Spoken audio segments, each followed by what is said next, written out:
అందరికీ నమస్కారం. Welcome to my channel. ఈరోజు వీడియోలో మనం గాయత్రి అనే ఒక ప్రేమ కథను గురించి తెలుసుకుందాం. గతం తాలూకు జ్ఞాపకాలు గుండెను పట్టి పిండేస్తుంటే కళ్ళకు కునుకు కరువయ్యింది చక్రధర్కి.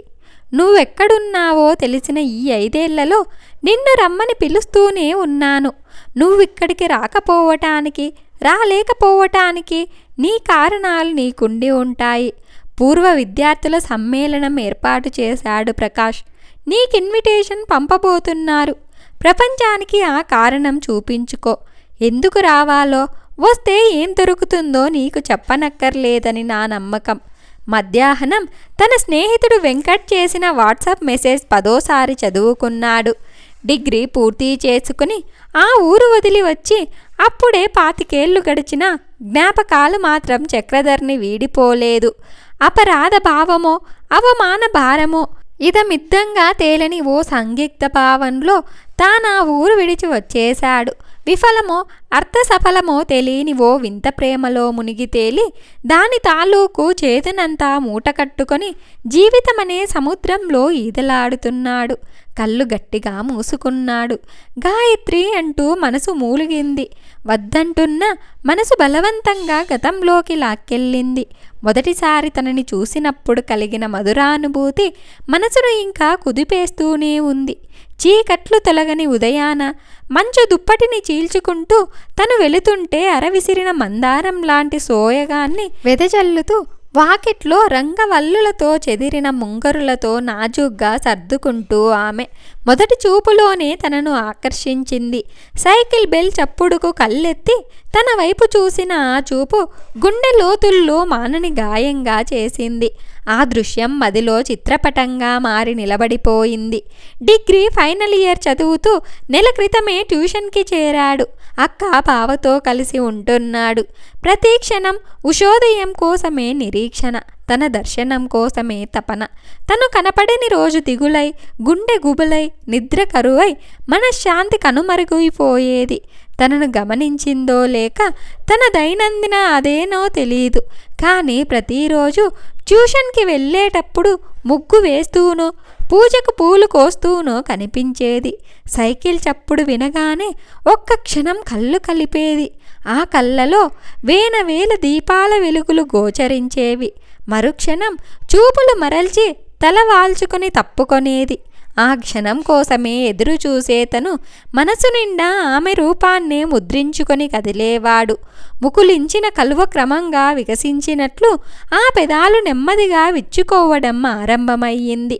మొదట్లో చిరు మందహాసంగా మొదలై చిలిపి నవ్వుదాకా చేరుకుంది. ఆ మాత్రం చాలు ఏ మగాడికైనా తను ఆ అమ్మాయిని నచ్చాను అని రెడీ పరుచుకోవడానికి. ఒరే పూజారి గారమ్మాయి నీకంత ఈజీగా పడదు, ప్రయత్నాలు మానుకో అంటూ ఆ వీధి చివర ఉండే మరో మిత్రుడు హెచ్చరించాడు కూడా. మంచి చెడు విచక్షణ సాధ్యాలు వివేచన తెలియని ప్రాయమది. ఆమె సోగ కళ్ళల్లో తన గుండె చిక్కుకుందని, ఆ వాలు చెడతో తన మనసును కట్టేసుకుందని, ఆ పెదవి ఎరుపులో ఆ సన్నని నడుము వంపులో తన చిక్కుకుపోయిన సంగతి ఎలా చెబితే వాడికి అర్థమవుతుంది అనుకొని ఊరుకున్నాడు. వెంకట్ రాయబారం ఫలించింది. ఆమె పచ్చజంట ఊపింది. ఏకాంతమే దొరకని ప్రేమ. స్కూల్ ఫైనల్తో చదువు ఆపేసింది. సంసారం పెద్దది, సంపాదన చిన్నదీను. ఆమె గడప దాటలేదు, తను కలుసుకోలేడు. ఉత్తరాలే శరణ్యమయ్యాయి. వాటిని చేరవేసే ఓ బుడ్డి బుడతను ఎన్ని ప్రేమలేఖలో, వాటి నిండా ఎన్ని కబుర్లో. మనసు నిండిపోవడం అంటే ఏంటో అప్పుడే అర్థం తెలిసింది తనకు. ఒక్కసారి తనను ఏకాంతంగా కలవాలన్న కోరిక ఉక్కిరి బిక్కిరి చేస్తుంది. తన ఎదురుగా నిలబడాలి, తన కళ్ళల్లో కళ్ళు పెట్టి చూస్తూ బోలెడు ఊసులు చెప్పాలి. కానీ ఎలా? పరిష్కారం తనే చూపెట్టింది. సాయం వేళ గుడికి రమ్మని వర్తమానం పంపింది. భయం వేసిన ఉడుకు రక్తపు దుడుకుతనం దాన్ని కమ్మేసింది. చీకట్లో చిక్కగా కమ్మేస్తున్న వేళ కోనేటి వడ్డున విసిరిన కమలంలా ఆమె జనం పెద్దగా లేరు. ఉన్నా చూసే ఆస్కారం కూడా లేదు. గుండె గుబుగుబులాడుతుండగా దరిచేరాడు. చేయి చాపి తన చేయి పట్టుకున్న వేళ చిగురుటాకులా రెపరెపలాడింది. తొలి పురుష స్పర్శ ఆమెకది. నడుం పట్టుకుని దగ్గరికి తీసుకున్నాడు. సిగ్గుల మొగ్గయ్యింది. అక్కడ వరకు వచ్చాక వయసు వేడి ఊరుకోనిస్తుందా? తొలి ముద్దు రుచి చూడాలని తహతహ. వద్దని ఆమె ఎంత వారిస్తున్నా వినకుండా తన గులాబీ పెదవుల రుచి చూశాడు. అధరామృతాన్ని తనివి తీరా తాగేశాడు. ఆ తమకంలో, ఆ మైకంలో ఆమె నోటి నుండి వెంట చక్రి అన్న తన పేరు వింటూ మత్తెక్కిపోయాడు. వదలలేక వదిలి వచ్చాడు.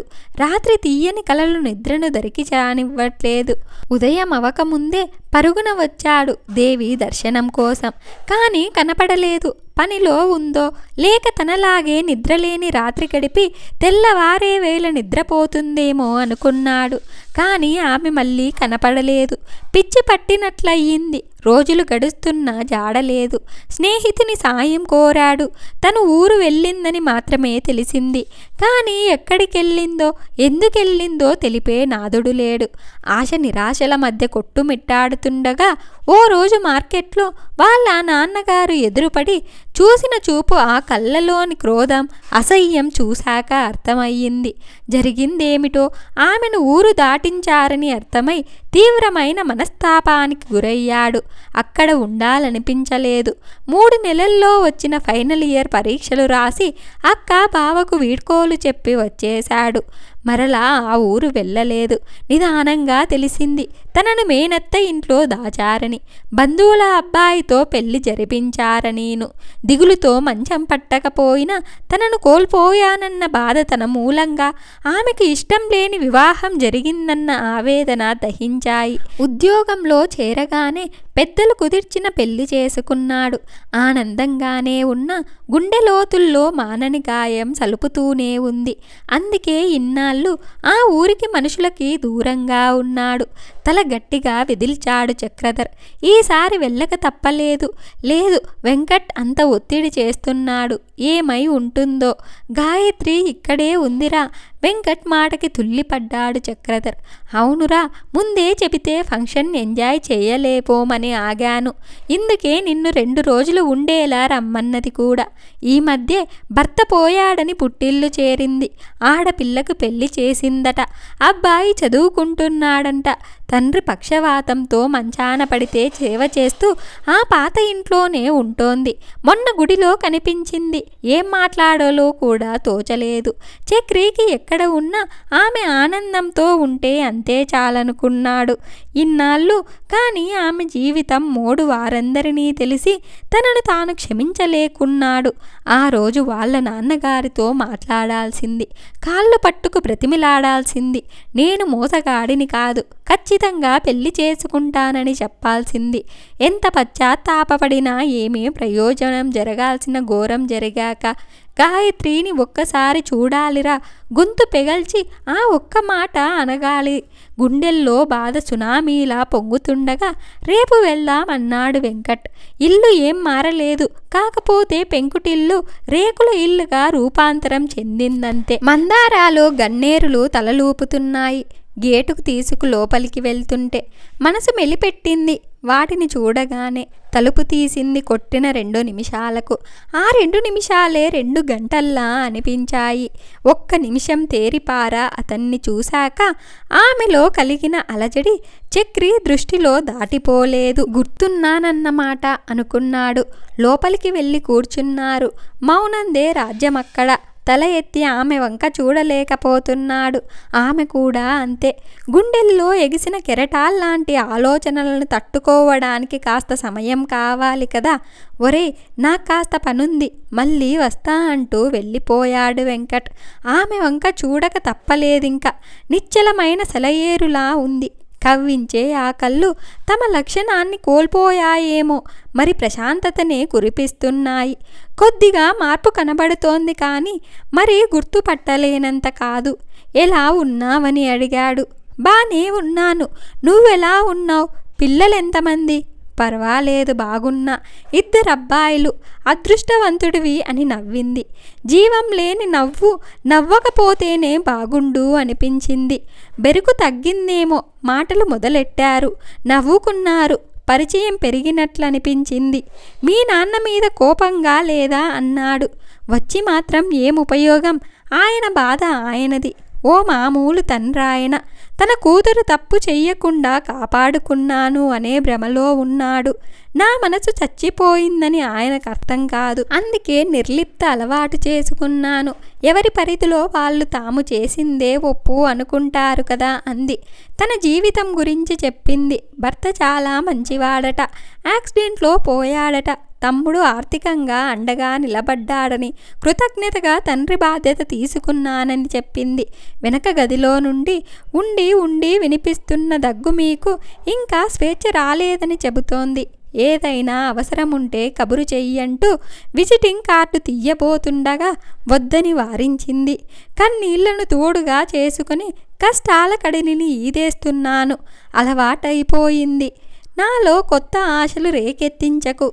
నీ మీద ఆధారపడేలా చెయ్యకు. ఒకసారి నీ సాయం పొందడం అలవాటైతే మనసు మాట వినదు. ప్రతిసారి కావాలంటుంది. ఈ కొత్త స్నేహమేంటి అని పిల్లలు నన్ను అడిగితే జవాబు చెప్పలేని స్థితికి నేను దిగలేను. ఏమనుకోకు స్థిరంగా అంది. ఏమనాలో ఏం చెయ్యాలో తోచక లేచి నిలబడి వెళ్ళొస్తాను అని వెనుదిరిగాను. చక్రి వెనక నుండి ఆమె పిలువు మార్దవంగా. నమ్మలేకపోయాడు. వెనుదిరిగి చూశాడు. కన్నీళ్లతో నిలబడి ఉంది. ఈ క్షణం కోసం 25 ఏళ్లుగా ఎదురు చూస్తున్నాను. నా ప్రాణం పోయేలోపు నిన్ను ఒక్కసారి చూడాలనుకున్నాను. పూర్తిగా అలసిపోయాను చక్రి. ఎదురు తిరిగి పోరాడలేక, తల వంచి మనసు చంపుకొని బ్రతకలేక ప్రతి క్షణం నరకమనుభవించాను. అంత బాధలోనూ ఒకటే ఊరట. నీ జ్ఞాపకాలు, నీ ఆలోచనలు, వాటిని ఆసరాగా చేసుకుని ఇన్నాళ్ళు బ్రతికేశాను. ఇక ముందు కూడా బ్రతుకుతాను. కానీ ఒక్క కోరిక మిగిలి ఉంది. తీర్చగలవా? నేను నీ జ్ఞాపకాల్లో ఉండాలి. ఎప్పటికీ సజీవంగా నిలిచి ఉండాలి. కానీ నువ్వెక్కడుండేది నాకు తెలియనివ్వకు. నా మనసు బలహీన పడనివ్వకు. మాట ఇవ్వు చక్రి. మనసు ఆర్తవగా తన చేయి పట్టుకొని దగ్గరికి తీసుకొని ఆమె నుదుటిపై చుమ్మించి గిరుక్కున వెనక్కి తిరిగి వెళ్ళిపోయాడు. ఇలా వారి ప్రేమ మళ్ళీ చిగురించి మళ్ళీ పాత జ్ఞాపకాలను గుర్తు చేసుకున్నారు. ఈ వీడియో కనుక మీకు నచ్చినట్లయితే ఒక లైక్ చేసి స్టోరీ ఎలా ఉందో కామెంట్ చేయండి. నా ఛానల్ ఇంకా సబ్స్క్రైబ్ చేసుకోకపోతే వెంటనే ఛానల్ని సబ్స్క్రైబ్ చేసుకోండి.